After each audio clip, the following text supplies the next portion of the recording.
The following is a production of Learfield Sports.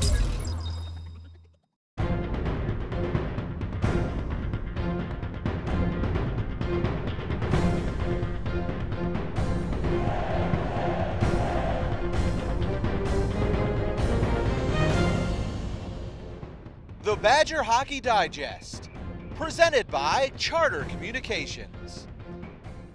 Hi, welcome to the Badger Hockey Digest, brought to you by Charter Communications. I'm Brian Posick, the radio voice of Wisconsin Hockey, joined by head coach Mike Eaves. The Badgers up in Grand Forks last weekend and fell twice to the team formerly known as the Fighting Sioux. But Mike, it was a series where you think your young club may have grown a little bit. No question. On Saturday night, there was a lot of disappointment in the room. You battled for 6 periods and you come up with 0 points. We didn't say a lot after the game because there was a lot of emotion in there. We got back on the plane and came home and watched the game on Sunday, and really was pleasantly surprised at a lot of the things that we wanted to do, we did during the series. We competed physically, going into their barn. Sometimes you can get intimidated in there, especially with a young group, and we did not. We went toe-to-toe with them. I really liked the way we broke out of our zone. The communication between Joel Rumpel and the net and the defenseman, we came out, we looked very good. The thing that we didn't do over the course of the weekend, we didn't produce enough offense. Our power play only got 2 chances on Saturday, and we didn't get any goals there, and we just didn't get enough done in the offensive zone. A lot of times in basketball they talk about not getting any offensive boards. We didn't get any offensive rebounds. We were kind of like one and done. They were out of their zone and didn't have anything that's sustained in there. So that was the part that we fell short in terms of creating offense, and something we'll address this week for sure. Yeah, the Badgers managed only 39 shots on goal against North Dakota. So how do you generate more offense? Well, it's about winning more battles for body position in the corner and finding a way to get pucks. Secondly is getting more pucks on net. We're trying to be too perfect with our plays, especially on a small rink. You just need to get pucks at the net and look for rebounds and bang away. More times than not, they're not pretty goals, and you've got to understand that. And so that's something we're going to emphasize here as we get ready for St. Cloud this week. Yeah. Bo Ryan always preaches take good shots. We're looking for good shots. Is there a bad shot in hockey? Well, it depends if you're on a big rink or a little rink, because on a small rink like in North Dakota, it's like a pinball machine. I don't think there's such thing as a bad shot if you create a rebound. And our guys are looking for that perfect play again. And we needed to get more pucks on the net, and we didn't do that, and that hurt us. Yeah. You're asking your players to be a little bit more selfish as opposed to selfless, right? Yeah, we talk about, you've heard us talk about take what's given. There's an instance where you come in, and a lot of times if you take a shot and you don't pass, you think you're being selfish, but really it's what the situation is dictating that you do, and you have to take what's given. We call it twig, and the guys hear about it all the time, and it's something that we want them to take the responsibility. It's like, you know that you have that ability to score. It's like a good shortstop in baseball.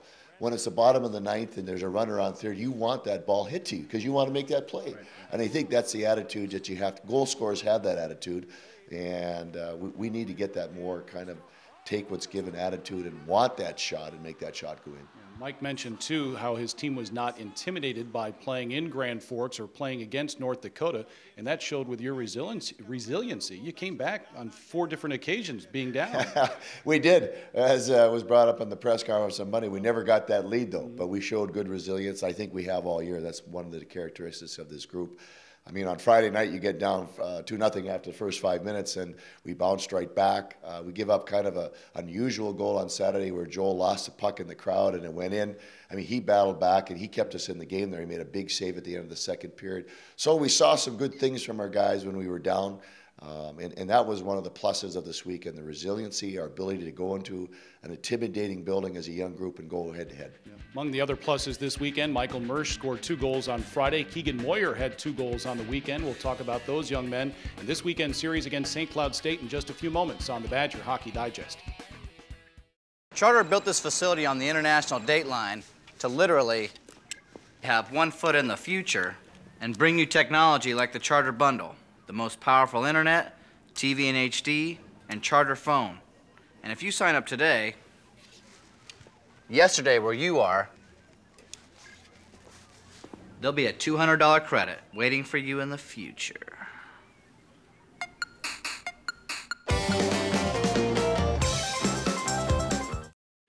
Among the positives coming out of the North Dakota series, the play of two young men. Michael Mersch on Friday night had 2 goals. He now has 10 for the season. He does a lot of good work, grunt work in front of the net, and sometimes the puck goes off his stick or his knee or his buttocks or whatever the case may be. Blake Jeffrion used to be very good at taking the eyes away of a goaltender. Michael Mersch is starting to learn that a little bit, isn't he? Well, he's done a good job all year. A lot of the goals that young Mr. Schultz have been a direct result of Michael being in front of the net, taking the eyes away from the goalie. Justin would say he's probably stopped a few by tipping them wide or something, but he's done a nice job. And those are the unsung things that Michael does. This particular weekend, I thought he was as physical as I've seen him. He had some really nice plays with the puck.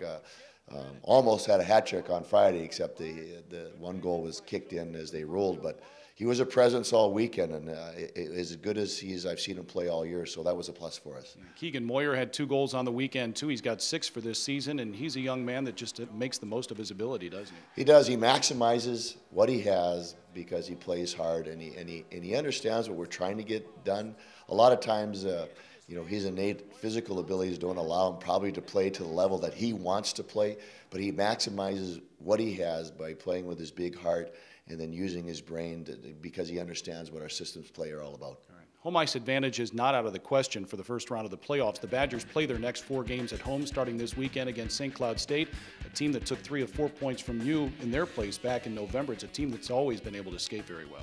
They are, and they play hard now. They play harder than we've seen them play. So they have a good combination of skill and hard. They got a big athletic goaltender in there. I don't know if I can go down any team in the WCHA and say this is not going to be a battle this week. And our goal remains the same of getting home ice advantage.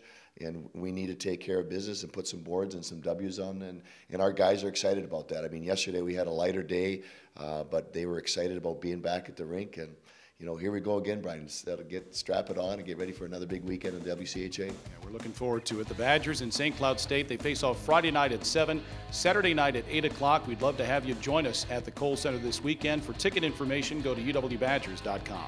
That's the Badger Hockey Digest, brought to you by Charter Communications.